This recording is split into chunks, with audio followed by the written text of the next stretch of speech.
Okay, we'll make a start. So, first of all, thank you very much for joining us, and I really hope to make this worth your while by giving some real insight into sort of how tier one contractors make their decisions and who to work with, and hopefully give you a little advantage in winning some new or more work from them in the process. So, bit of background really on where this came from. We commissioned an independent research report which focused on senior decision makers in tier one contractors. With the idea being that we could hopefully drill down into some of their key pain points. And obviously, then I do this myself with you guys, the same thing. Once you understand the key pain points, then you can try and position yourselves as a company, as a supplier, in a much better place to solve them. So we'll jump into the detail in a second, but just as a very quick summary. And by the way, this report is available for full detail for download if you get in touch. But specifically, the bits I want to talk about today are these three key things that we looked at really. So what are the key influences? What influences the tier one contractors to choose a supplier? We drill down to that a bit further then and say, well, hold on, what are the biggest challenges? What are the challenges that influence that? And then what we're going to look at all, what impact does that then have on their business, which obviously then reflects on you. And again, we're going to go into this in a lot more detail. So before we go into all the specific challenges and all the detail that side, I thought it was worth starting with a very simple, but I thought very strong stat that certainly stood out for me looking at this straight away. Now, being who we are, we obviously had an interest predominantly in the paper versus digital idea. And whilst people will, it shows here, will give work to companies that are using paper job sheets, they're almost 40% more likely to give to those using digital. Now, we're going to look into why that is throughout this presentation. But I thought as a quick summary points, that was really strong. Start off with very clear. And in fact, actually, if we just narrowed down the data to the most senior decision makers in the biggest companies, then these stats are even stronger. They're even less likely to give work to people using paper job sheets. And again, we're going to go into and find out why. So obviously, if you want your business to appear capable to the most senior people, it appears that paper's not going to cut it any longer. So why is that then? Let's drill down a little bit more and let's find if we can add some real insight here. We drill down a bit to say, well, why is that? Well, okay, let's see if we can shed some light on that then. So we asked what the biggest challenges were faced by tier one when they were dealing with subcontractors. And interestingly, I thought from this is beforehand, I would have thought that invoicing and getting accurate invoices would have been a key thing. But actually, you can see here it was very much lower down in their sort of processing their concerns and their challenges. And in fact, the key challenge was having things in place to ensure the quality of work was up to standard and all the correct processes and all that sort of thing had been followed correctly. So as a subcontractor, I think you could probably bump yourself up that supplier list if obviously you can demonstrate you've got real quality plan in place, again, to make sure it works up to standard. But also, as well as that, you need some way to enforce that quality plan and ensure correct processes are followed on site to ensure you become an extension of them and the ability to enforce that quality on site.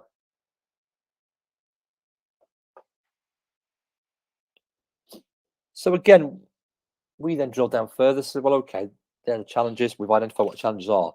But what's the real thing that's sort of driving these challenges? What's a real concern behind them on a personal level almost? And what impact's that going to have on the business and what's really driving them? So you can see here we had, additional admin time. These are the four key ones: additional admin time and resources. You need to chase it up. Damage to brand reputation, a risk of losing contractor business, and obviously the fines and financial penalties that come with that. So obviously, look into these a bit more. Additional admin time. If they're having to chase paper or they're having to get emails and copy photos from that email, that's going to add a lot of time and pressure onto what they do. Look at the other three in a sense together. If the correct quality and health and safety processes are not followed on site by your guys doing the actual work, and there is some kind of delay or injury or issue for the job, then ultimately these guys, tier one contractors, are going to worry. They've got their own clients, same as you guys. They've got clients themselves. They're going to worry how that makes them look and their perception and their reputation in front of those clients. And again, for the things it says here, it's going to damage their brand reputation. they're going to lose business themselves. In the same sense, they have the same pressures that side. That actually the biggest concern for them is around losing contracts and business. And obviously, as part of all these things that come together and issues on site, the most direct one, as well as a kind of more indirect one of potentially losing business longer term, is the immediate impact of things like fine and financial penalties and dealing with who pays them and where they go and where responsibility lies on that side. So ultimately, it comes back to how you can show them that you are the supplier who can ease these concerns. How can you prove you can ease these? So, things like having a solid quality plan in place. But again, that's one thing. I think maybe more importantly, it's having a real way to enforce that on site with the systems you have in place, and a way that you can do things. You can enforce process, risk assessment, vehicle checks, have GPS photo and proof of what you did with the fines and financial penalties to be able to prove either you or them to be able to prove to their client that it wasn't their issue. But also even the client having real-time access to things for the admin time issue, rather than a bit of paper, it's been half filled in and scrunched up in a van somewhere. You try and track that down. So certainly lots of things you can have in place to show them at the front end when you're bidding for this work. Well, actually, that won't be an issue with us. You don't have to worry about these things with us. So we're getting through this, and we're coming through this with a key theme, I think. But we're coming to the end of this almost by going back to the start, if that makes any sense. Because there's things we got here, how do tier one contractors select which subcontractors to work with is going back to the basics. This is going back to the basic question then of how do they choose who they're going to work with, back to what we said at the start. But this is made much more interesting now that we know in a bit more detail from the previous slides why these things are issues, what is the actual feeling and drivers behind this. So hopefully these now really make sense to us as to why these were the four key things that tier one contractors would use. So obviously, as you can see here, health and safety. Again, as we know from the previous stuff, the reason why that's an issue is fines, it's brand reputation. The ability to generate reports is their big consideration. Again, we know that's because they're really worried about the admin time and resource they've got to generate that. Real-time updates, again, tied in with the admin side of it. And again, brand reputation, standard of work. This is all tied into them being worried about losing work in the long term themselves. So exactly the same issues you will have, the worries you would have, we need to pass on here. So I think what this obviously again shows is, and I think actually another point of this really worth pointing out, I suppose, here as well, that actually if you drill down to data a bit further, what you find is the bigger the contractor is, actually the more important the brand reputation one particularly becomes. And that makes sense to me. That they're further away. The bigger they are, the further away they are from the actual work happening on site, which means they've got far less control over what goes on the front end. So it makes a lot of sense to me that they're going to worry a lot more about the brand reputation because they're even less in control of it than some of the others. So again, if you're wanting to continue on new work from these guys, you need a way of demonstrating to them a way to enforce compliance or be able to give real-time updates, all that into one package. So we know their challenges. We've drilled down to some reasons why. We've drilled down even further into that side of it.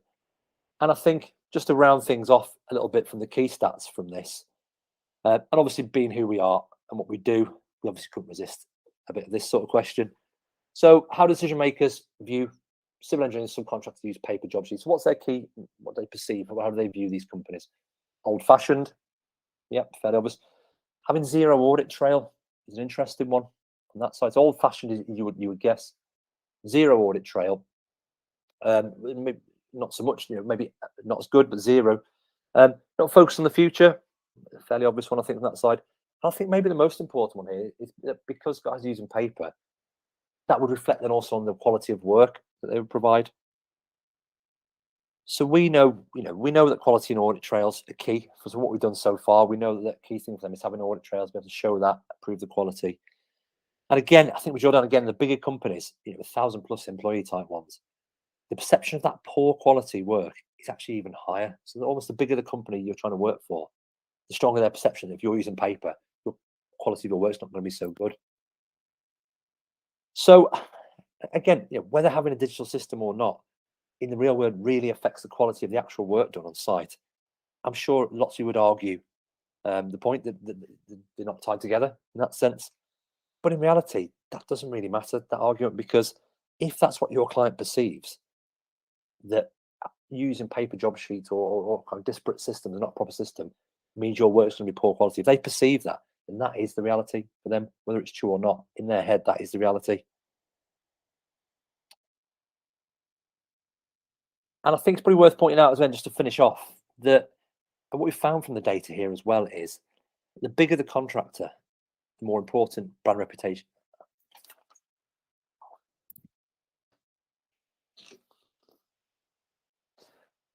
To finish, we wanted to end on a really important point, I think, that came from the surveys, a more general overall point. So we asked if they made it requirement currently for their suppliers to have a digital system, and 86%, you can see there, have already made it a requirement. So lots and lots of them, in vast majority of them already have. And obviously there was 14% over who haven't made it a requirement as yet. But actually, again, we drilled down to that further.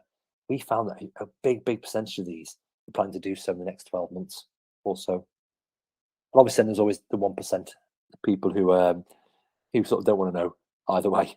But again, that's good. At least that proves it was independent research. You know, we didn't do this ourselves. So to sum that up, I think in a year from now, if you're using paper processes, you're going to find it difficult, if not impossible, to compete for that work.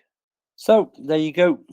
We just showed you all how you can all make your fortune now from that there. So in return for that, if any of you would like to chat a little bit more about how MyMobileWorkers could help you with any of the points we've mentioned in here, then by all means get in touch with me. You can see the email address there, matt@mymobileworkers.com, or by all means grab me on LinkedIn or anything like that. And as I say, the full details of the report is downloadable. And so again, get in touch with us. We can send you a link over.